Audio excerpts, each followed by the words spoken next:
Hey Mad Lads, this is Schmier from Destruction, and I'm blowing it up with a mighty C for Capital Chaos TV.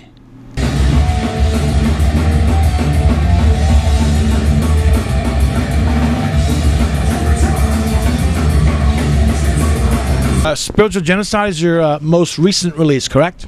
Yeah, correct. And that is, what, 2 or 3 years old now? It's like about 2 years now that it came out, yeah.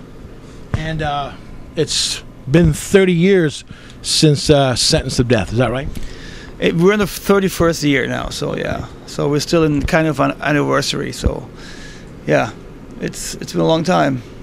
A very long time. Now you're playing in, some would say, the birthplace of thrash, but maybe thrash came out in Germany around the same time. Would you agree? Yeah, we've been like simultaneously doing the same shit, basically. You know, like the punk rock and the new wave of British heavy metal united some new styles, and we were very curious about the scene in San Francisco and LA. I mean, Slayer, they came from LA at that time, right? So we were trading demo tapes with some of those bands back in the day. So we were kind of really thrilled that the same shit happens, because in Germany at the beginning, the recognition from the main media was rather poor. They called us like punk band and stuff. Right. You know, they didn't know how to categorize thrash metal because it wasn't existing at that time. Yeah, so it was exciting to see at the other side of the world the same shit happens than what happened in Europe, basically. You know. The original, you guys are the original Filesharers. We are what? You were the original Filesharers to a degree with the tape trading. Yeah. Clearly, it's not at any level that it is on now. Yeah, I mean, I remember we got the first demos from Metallica, Hyrax, Slayer back in the day. So that was amazing, actually, to see that. And a lot of the American bands sounded already really professional. You know, for us, it was very new. It was difficult to find studios that record this extreme music. And we could see in America the scene already developed. They found some studios that could produce this stuff, you know. So it was like just kicking our ass, you know. It showed us we were on the right way. Now on on Spiritual Genocide, you have a couple of guest artists and some returning original members, correct? Yeah, exactly. Yeah, it was the 30th anniversary album, so we wanted to have some good guests, you know. And some people were spontaneous enough to join us, you know, like Tom Angelweber from Sodom and Garrett from Tankard for one of the songs. And on one of the songs, we have all the original members, like taking part in backing vocals. The original drummer is playing one track, and also the lead guitars from Harry, the original guitar player from Release from Agony area. So yeah, it was like legendary somehow. You get all those guys back in the studio and having some drinks together. I mean, we're all friends since a while again. So, but we never worked in the studio again. So it was kind of exciting and relaxed at the same time, because it was very, family feeling, you know. Yeah, it's nice to be able to keep that going. With so many bands, there's like animosity that just lingers till death, I think. Yeah, I think it's, you know, it's stupid because you share a great moment of time of history, and then you became enemies for whatever reason because you're too young and you're wrong manager or whatever. And when I came back into the band in '99, I said, I want to straighten this all up. I want to make sure there's no bad feelings with anybody anymore. And that's what we did, basically, step by step. And now we're all friends again, and the other guys supporting us all the time. And yeah, that's actually, you know, it's family. That's how I see it. Are you self-taught, or did you take lessons? No, I self-taught. Yeah. I should have taken some lessons, but then we wouldn't maybe play thrash metal. We would do something else then, maybe. Yeah. So everything has a reason for somehow, you know. What were the early riffs that you latched onto? I remember my beginner riffs was Wheels of Steel from Saxon, and a very easy one actually, and then Doctor from UFO. Nice. Please, don't you know I'm going fast? Doctor, please. Like my mother still remembers the riff. She says, "I remember you've been playing this overnight all for hours, you know," and yeah, it sticks to my mind. Yeah. Do you still learn stuff randomly? Yeah, I mean, I'm working with, you know, different musicians sometimes also. So we go in the studio, and then you have to adapt to different styles, and then you learn stuff from other people. You know, I'm not taking lessons, but I'm still, you know, open enough to soak stuff in and try new stuff out. And I think the more you play, of course, the better you get. So, and if I have the opportunity to do something, I'm still available to soak it in. You know, still also my vocals. I'm doing a new project now with 2 guys from Accept, and we're doing some more like melodic. It's not melodic, but it's like heavy metal, like straight old school heavy metal with some more melodic vocals. So it's for me a nice challenge to sing differently also, you know. Which members of Accept are you working with? It's Herman, the guitar player, and the drummer Stefan. So those 2 guys, yeah, they're old friends, and they're also originators from the scene back in the day, and I know them since a long time. And they had some time, and the drummer moved down to my city, so we said, hey, why don't we jam? And we jammed, and then we had 6 songs, like bang, and we're like, maybe we should search for a name and do a demo. That's what we're doing now. So come back from this tour, we're gonna record a demo, and then maybe look for a label. Nice. It's gonna be fun. It's like straightforward metal, like in the way of, you know, like Accept, of course, but it's a little bit heavier, like little more bass drums, a little more shredding, you know. So it's gonna be fun. Yeah. Sounds great. So you're currently on tour with Kreator and Exmortus. Are you? How familiar are you with these 2 groups? I mean, Krisiun are great friends. We just had a big jam on Rock in Rio with them. You know, they joined us on stage, and we jammed black metal together from Venom. You can see that on YouTube, actually. Okay. If you Google it on YouTube or...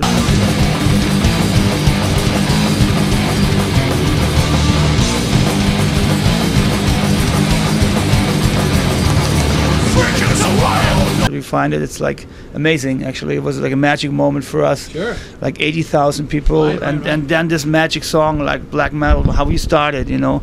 So it was great, and yeah, we invited them for this US tour, and they were, you know, we've been touring together before. We know we get along. They also are a 3-piece, you know. We're sharing the same sound guy, so we have a lot of common interests and stuff. So it's a really smooth tour.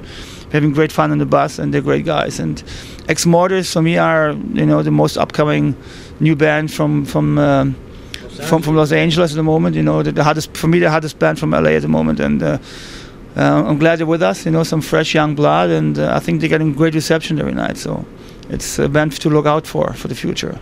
Yeah, this is a great package for them. They just came through a month ago with Dark Tranquility, yeah, which was a little more of an eclectic or mix. Yeah, I think this tour fits them better. Yes. It's more of their audience, yeah. Will there be any album tours? I know Genocide recently said that their next tours will be album tours specific to a specific album. Will there be? People are asking for this, of course. You know, next year will be the anniversary of Infernal Overkill, you know, of our classic record. Okay. We will do some festivals like with this topic, like playing maybe the entire record.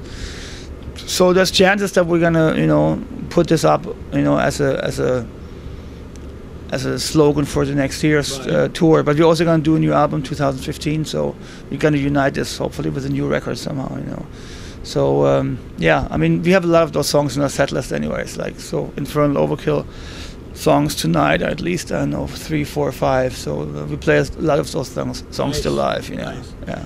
Now, Metallica, of course, have Master of Puppets, and Slayer has Rain and Blood. What was there any one particular album for you that you guys did that was like, aha, we have arrived? I think it's Infernal Overkill. For me, it is. Yeah. Even if Curse the Gods is one of the main attractions of the band, and that's on the next album, Eternal Devastation. But I think Infernal Overkill was our breakthrough, at least in Europe. In the States, it was actually released from Agony. That was our biggest album here in America. Absolutely. And that album, strangely, hasn't got such great reviews in Europe. It's our most famous album in Japan and the United States. And in Europe, people don't like it that much. It's kind of weird. Yeah. Yeah, you can't ever explain stuff like that, huh? Exactly. Yeah, it's like, you know, the way people see it is always different. It's funny to see it over the continents. You know, different reactions from the crowd all the time. Now, you have almost 500,000 Facebook likes, and 3,500 people were talking about you, according to Facebook, when I last looked. What does that mean to you?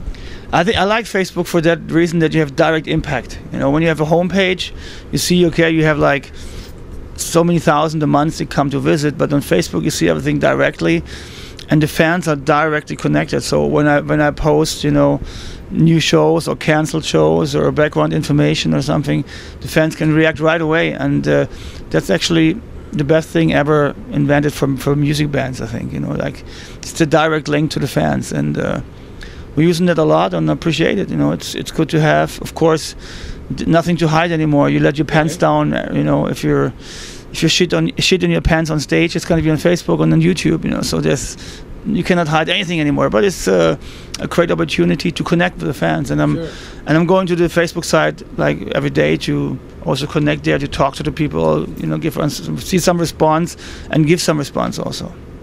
That's great. Now the artwork on the new album, is this an artist that you've been working with for some time? Yeah. It's a guy from Hungary. His name is Gyula, and he's meanwhile a pretty famous artist from the East, and he's a big metal fan, big Destruction fan, and nothing better than a guy that loves the band, the music, and works for you. He understands the background, the mascot, Matt Butcher, all those things, you know. So this guy has actually been supporting us really good, and I can really work with him on the records. You know, yeah, he's not saying, oh, I don't do this, don't do that. Some artists sometimes are a little, let's say, difficult to work with because they have their own style. They don't want to do what you want. But this is my record. I want on the record cover what I want, not what the artist wants. You know, he's just my arm to do it. You know, and this guy Gyula, he's fucking amazing. He's also gonna do a next record, of course, because he's just so much linked to the band. Meanwhile, yeah, it's a very, very colorful, very awesome album. The color is kind of we were going to we're trying to use this poison green thing that was very famous back in the 80s, also for a lot of the thrash covers from back in the day, you know. So we're trying to give a little anniversary link to that, you know. You're on Nuclear Blast. You've been on many record labels throughout your career. Do you ever look at what the record companies are doing for you and think, well, scratch your head, and it just doesn't make sense? This happens many times, you know. I mean, we've been on a lot of labels and through a lot of shit and through a lot of court cases also. Okay. Yeah. But I have to say Nuclear Blast is definitely the best label for us ever. They've been treating us really good, and I would like to stay. Like if you would give me like a contract that says, you know, till the end of Destruction's career, I would sign it, you know, because this is the label that gave us most support and been the most fair ever. So I can only say very good things about them. That's awesome. Yeah. And what are you listening to? Do you listen to music much anymore? Oh yeah, I do, but basically in my car. And here in the bus, if you come in for the after-show party at the bus, we're playing classic rock here. Okay. Here you have you know, Kansas and stuff like Boston. Kansas and Boston, Uriah Heep, you know, Deep Purple, nice. Black Sabbath, stuff like this, the classics. Nice. That's what's playing on the bus basically. But of course, when I'm in the car, I need some speed, so I'm listening to more thrash and death stuff there. But if I'm at home, I'm honest, I'm not listening so much music at home, just like because I'm also at home, I'm writing new stuff and I need to relax sometimes. But yeah, in my car I'm playing the newest releases, you know, stuff that I like to check out, like Exmortus. You know, when I heard their CD, I was like, that's a band that we could bring, you know, and that's music is my life, so of course I enjoy music every day. Do you have a favorite junk food? Do you have a favorite? You know, we just played St. Louis, and I had the best barbecue baby back ribs ever, smoked to perfection, tender as hell, falling from the bone, and I love barbecue sauce, but I love the spicy ones. I don't like the sweet. Here, a lot of barbecue sauces are sweet, you know. I like them like spicy, hot, smoked, and those were the best ribs I ever had. So those ribs are gonna be hard to beat. We're looking out for ribs when we see places here, because the ribs in Germany suck. We don't know how to do ribs. German food. I love German food, but the ribs is classic American classic, and you know how to barbecue here, so we're looking out for that stuff. That's our favorite junk food here. Well, there we go. We got some love for the barbecue from the Germans. Yeah.